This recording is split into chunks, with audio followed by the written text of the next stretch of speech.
अस्सलाम वालेकुम नाज़रीन, आप देख रहे हैं पीटीएन न्यूज और मैं हूं आपकी होस्ट सुंबल ज़िया। शामिल करते हैं आज की अहम खबरें। गजा में तबाह और जंग के साए में खुशियों के शामियाने, 54 जोड़ों की इज्तिमाई शादी। गजा में बारूद के साए तले खुशियों के शामियाने बच गए। 54 जोड़ों की इज्तिमाई शादी कर दी गई।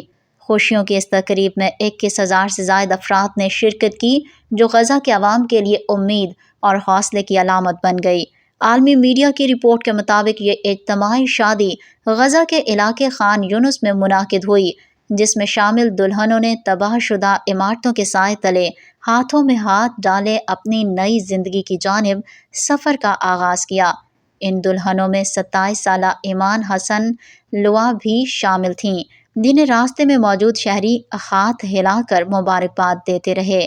ईमान हसन ने इस मौका पर कहा कि सब कुछ हो जाने के बावजूद हम एक नई जिंदगी का आगाज़ करेंगे।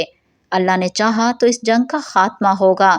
ये इज्तिमाई शादी अल-फारस अल-शाहीम नामी इमदादी इदारे की माली मुआवनत से मुनाकिद की गई, जो मुत्तहिदा अरब अमारात के ताउन से काम करता है।